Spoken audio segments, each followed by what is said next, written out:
Salam uşaqlar, axşamınız xeyir olsun. Bugün biz mövzu 7 cismin impulsu, qüvvə impulsu və impulsun saxlanma qanunu mövzusu aid olan 20 suallıq quizə baxacağıq. Beləliklə şagirdlər vaxt itirmədən keçən sualların izahına. Deməli, birinci sualda bizə deyir ki, cismin impulsunun dəyişməsinə bərabər fiziki əhəmiyyət hansıdır? Uşaqlar götürüb buna qüvvə yazır, amma bu qüvvə deyil şahidlər. Bu qüvvə impulsudur. Əgər desəydi ki, vahid zamanda impuls dəyişməsinə bərabər kəmiyyət nədir? O zaman qüvvə olardı. Amma cismin impulsunun dəyişməsi, yəni delta P elə nədir? Qüvvə impulsudur. İkinci sualımız deyir ki, cismin impulsu 6 saniyə ərzində 12 kiloqram vur metr böl saniyədən 30 kiloqram vur metr böl saniyəyə qədər artarsa, ona təsir edən əvəzləyici qüvvənin modulunu hesablayın. Deməli, şahidlər, biz bilirik ki, qüvvə impulsu, yəni impuls dəyişməsi delta P bərabərdir. F əvəzləyici vurulsun T'dir, düzdürmü? Biz buradan əvəzləyici qüvvəni təyin etmiş olsaq, olacaqdır delta P bölünsün T. Delta P nədir? Impuls dəyişməsidir. Impuls dəyişməsini yenə P minus P0 yazıram. Bölünsün T.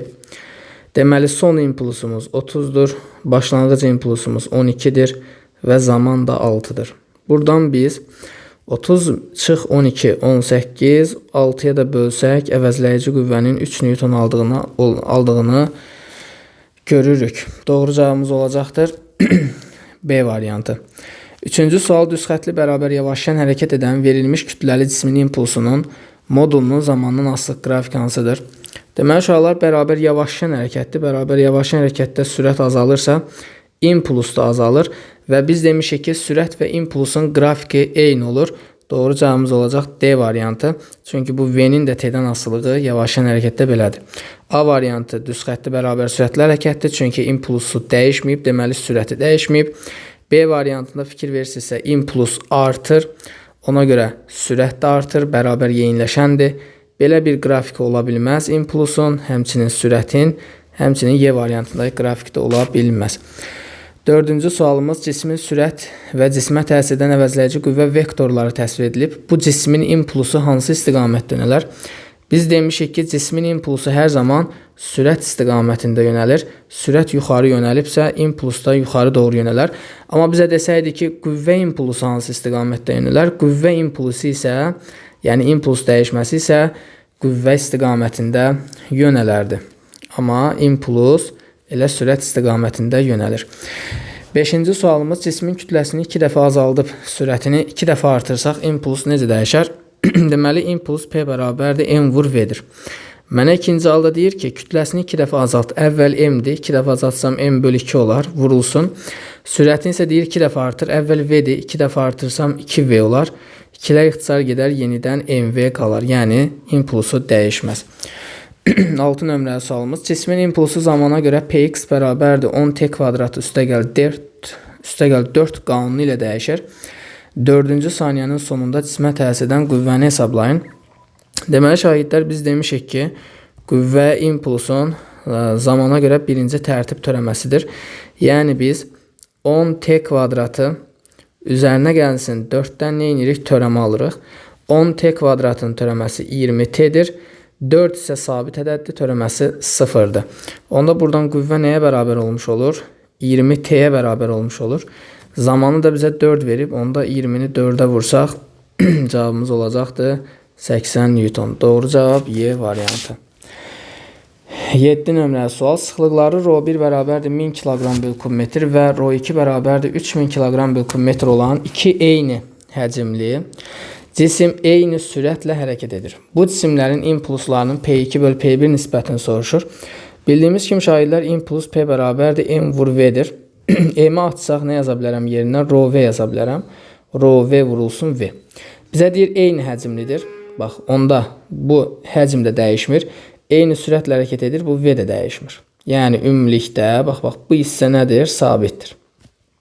Düzdürmü? Konstant. Onda bizim impulsumuz sıxlıqla düz mütənasib şəkildə asılıdır. Düz mütənasib asıllıq qursaq P2-nin P1-ə nisbəti bərabər olacaqdır. Rho 2-nin Rho 1-ə nisbətinə.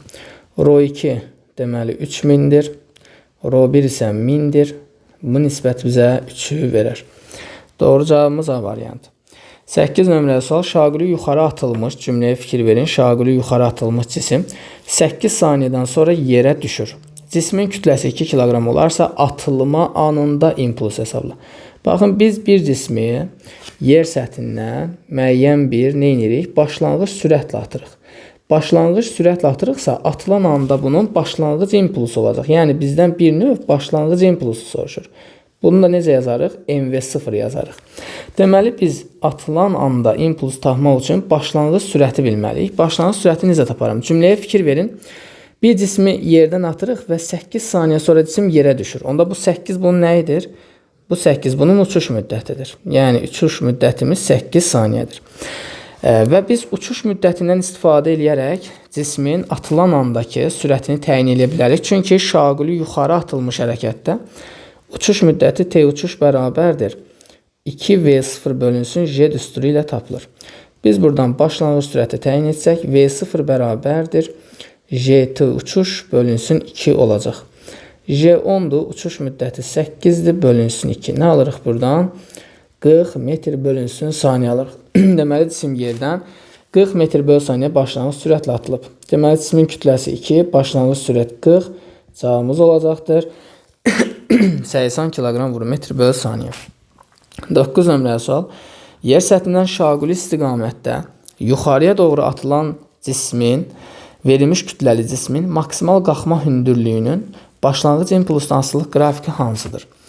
Deməli, şagirdlər, biz maksimal qalxma hündürlüyünü başlanğıc impulsla əlaqələndirmək üçün ilk öncə şərtdə bizə şaquli istiqamətdə yuxarı doğru atılan cisim deyir. Yəni, şaquli yuxarı atılmış hərəkətdir. Və biz bilirik ki, şaquli yuxarı atılmış hərəkətdə maksimal qalxma hündürlüyünün düsturu V0 kvadratı bölünsün 2J'dir. Düzdürmü? Bunu impulsa gətirmək üçün bunun sürət və məxrəcini M kvadratına vursam, olacaqdır M kvadratı V0 kvadratı bölünsün 2M kvadratı J. Sürət və məxrəcini M kvadratına vurdum. Əgər MV0, baxın, MV0 bizə P0 verirsə, M kvadratı V0 kvadratı bizə nəyi verər? P0 kvadratını verər. P0 kvadratı bölünsün 2M kvadratı J. Sanki biz sonda belə bir düstur aldıq. Baxın, uşaqlar, H max bərabərdir P0 kvadratı bölünsün 2M kvadratı J. Verilmiş kütləli cisimdir. Yəni, cismin kütləsi dəyişmir. Onda maksimal qalxma hündürlüyü başlanğıc impulsla düz kvadratı şəkildə asılıdır.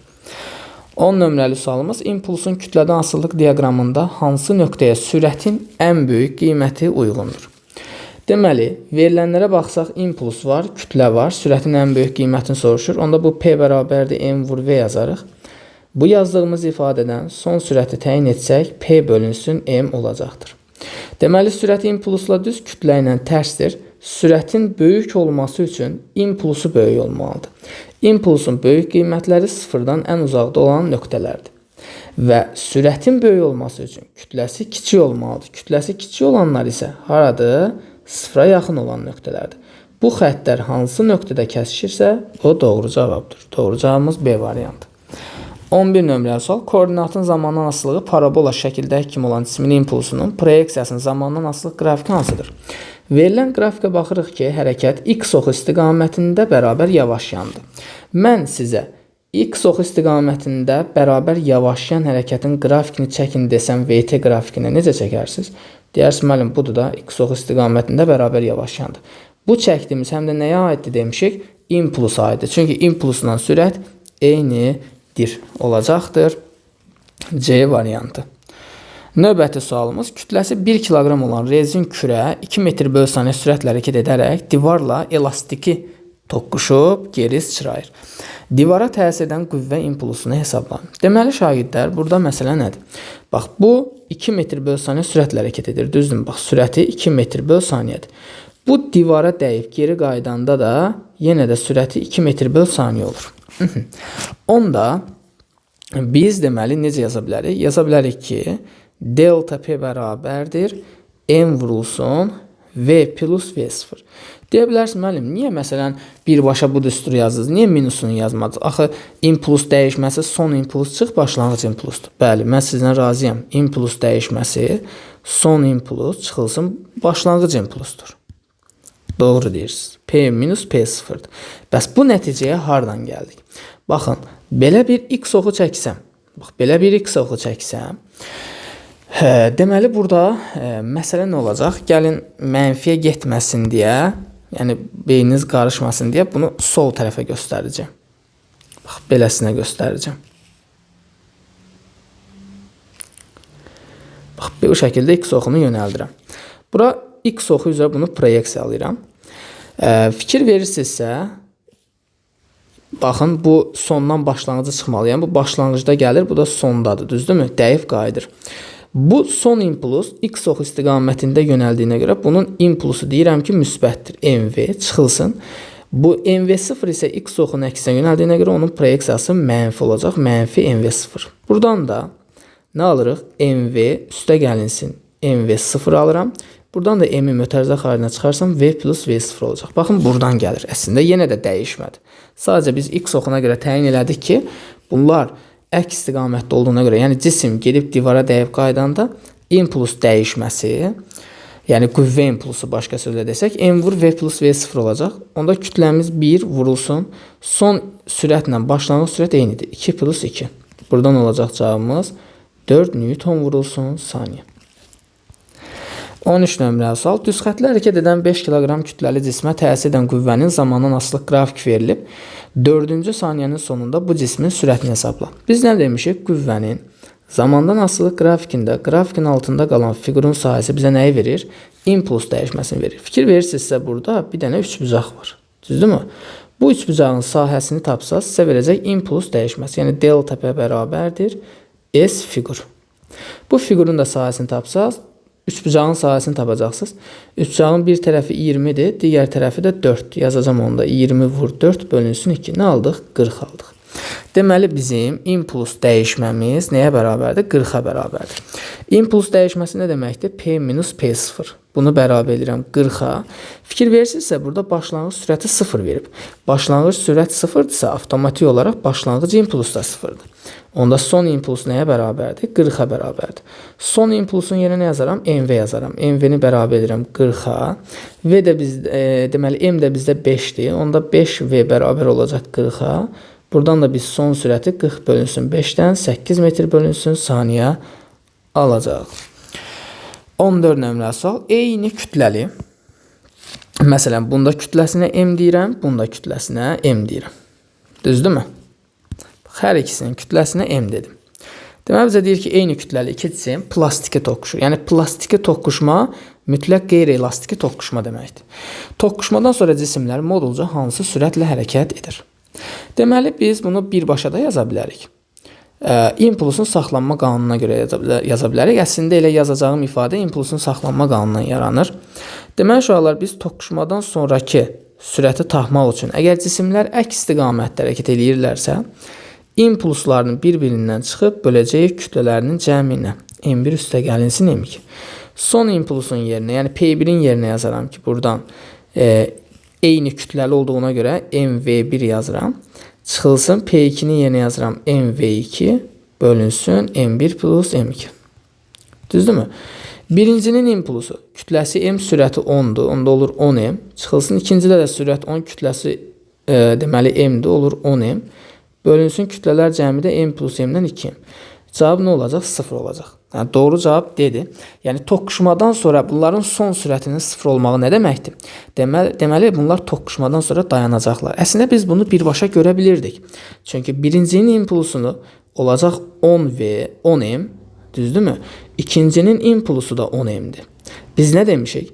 Əgər impulslar bərabərdirsə, cisimlər toqquşandan sonra nə edirlər? Dayanarlar. Yəni, hərəkət etməzlər. Sürəti 0 olar. Amma yəni son sürəti bu cür hesablaya bilərik. Əgər bunlar eyni istiqamətdə hərəkət eləsəydi, onda biz kəsin sürətində impulsları toplayıb məxrəcdə kütlələr cəminə bölərdik. 15 nömrəli sual. Kütləsi 3 kiloqram olan cisim çevrə üzrə 2 metr böl saniyə bərabər sürətlə hərəkət edir. Delta bərabərdir 2-də 5T müddətində cismin impulsunun dəyişməsinin modulunu hesablayın. Demək uşaqlar bizə verib ki, delta P bərabərdir 2-də 5T. Bu 2-də 5T-ni mən necə yaza bilərəm? 2 tam 2-də 1T yaza bilərəm. Baxın uşaqlar, burada tamı atırıq. Niyə? Çünki tam periodda impuls dəyişməsi sıfırdır. Başa düşdünüz? Məsələn, T bərabərdir. Baxın, tutaq ki, T bərabərdir. T bərabərdir T.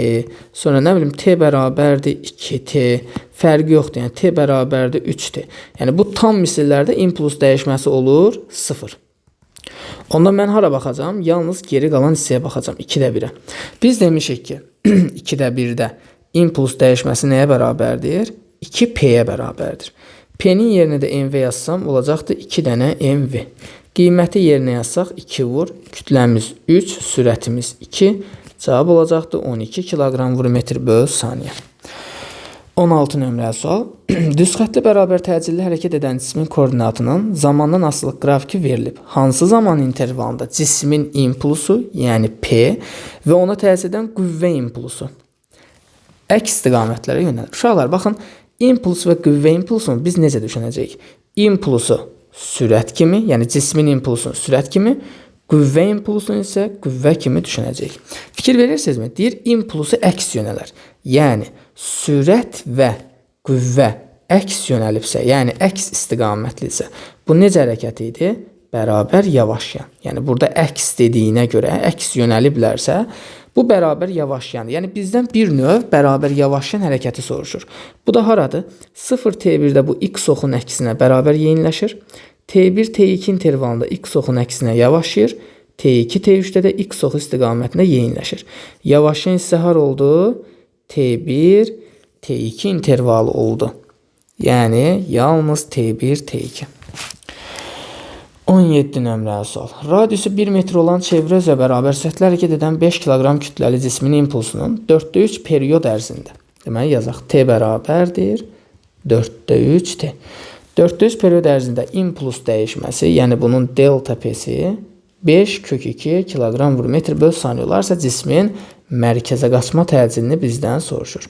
Uşaqlar, bax, biz mərkəzə qaçma təcilini V kvadratı böl R ilə tapa bilərik. Bizdə radius var, 1 metrdir. Amma nəyi bilmirəm? Sürəti bilmirəm. Sürəti isə necə tapacam? 4-də 3-də impuls dəyişməsi nəyə bərabərdir? 4-də 3-də impuls dəyişməsi demişik ki, delta P bərabərdir, kök 2 P-yə bərabərdir. Yəni, delta P bərabərdir, kök 2 P-nin deyinə yazaram MV. Deməli, və bizə deyir ki, bu delta P 5 kök 2-dir. Gətirib bunun yerinə 5 kök 2 yazsam, onda 5 kök 2 bərabərdir. Kök 2 vurulsun M-imiz 5, vurulsun sürəti bilmirəm. Bax, bu 5 kök 2 ilə 5 kök 2 gedir. Sürət nəyə bərabər olur? 1 metr bölünsün saniyə bərabər olur. Gətirib burada yazsam. 1-in kvadratı 1 bölünsün radiusu da 1. Təcilimiz olacaqdır. 1 metr bölünsün saniyə kvadrat. Doğru cavabımız A variantı. 18 nömrəli sual. Dövrətmə periodunun sabit qiymətində kənarda qeyd edək. Deməli, bizim periodumuz sabitdir. Çevrə öz hərəkət edən cismin impulsu, yəni P 4 dəfə artarsa, çevrənin radiusu necə dəyişib? M-i də bizə fikir verirsə, sabit verib. Onda mən P bərabərdir M vur V yazıram. Mənə periodu sabit verdiyinə görə M vurulsun V-nin yerinə də periodun olan düsturu yazıram. 2 pi bölünsün T. Buradan biz radiusu təyin eləsək, deməli 2 pi M düşür məxrəcə, P vur T qalxır sürəti. 2 pi ilə işimiz yoxdur, dəyişməz. Kütləni sabit verib, periodun sabit qiymət deyir. Deməli, radius impulsla düz asıldır. Əgər impulsu 4 dəfə artıbsa, onda bunun radiusu da 4 dəfə artacaqdır. 19 nömrəli sual. Hansı ifadələr doğrudur? Hərəkət tənliyi x bərabərdir 5t üstəgəl 3 şəklində olan verilmiş kütləli cismi. İlk öncə bu tənliyə əsasən bilməliyik ki, bu hansı tənlikdir? Bu, x bərabərdir x0 üstəgəlinsin vt tənliyidir. Yəni, düz xətli bərabər sürətli hərəkətdə koordinat tənliyidir. Yəni, biz buradan təyin elədik ki, bu düz xətli bərabər sürətli hərəkətdir. Yəni, sürət dəyişmir. Sürət dəyişmirsə, cismin impulsu da sabit qalar. Və düz xətli bərabər sürətli hərəkətdə əvəzləyici qüvvə 0 olduğuna görə, qüvvə impulsda nə olar? Qüvvə impulsda 0 olar. Doğru cavablarımız 3 və 4-dür. 20 nömrəli sual, uyğunluğu müəyyən edin. Verilmiş cismin koordinatının zamandan asıllıq qrafikinin OA, AB, BC hissəsində onun. Baxaq. OA hissəsində fikir verirsinizsə, koordinat zaman qrafiki xəttidir. Xəttidirsə bu necə hərəkətdir? Bərabər sürətli. Deməli, bərabər sürətli hərəkətdə impuls və kinetik enerjisi dəyişmir. Kinetik enerji dəyişmir sözü yoxdur, amma impulsu sabit qalır sözü var. Deməli, OA-ya A variantı getdi. AB hissəsində cisim X ox istiqamətində yavaşıyır. Yavaşıyırsa, bax, AB hissəsində bu yavaşıyırsa, bunun sürəti də azalır. İmpulsu da azalır və kinetik enerjisi də azalır. Deməli, impulsu azalır, kinetik enerjisi azalır. B və Y variantlarında var. Deməli, 2-yə B ilə Y getdi. BC hissəsi isə uşaqlar koordinat dəyişmir. Koordinat dəyişmirsə də bu deməkdir ki, cisim hərəkət etmir, yəni sükunətdədir. BC hissəsində cisim sükunətdədirsə, onun kinetik enerjisi də 0 olar, impuls da 0 olar, sürəti də 0 olar.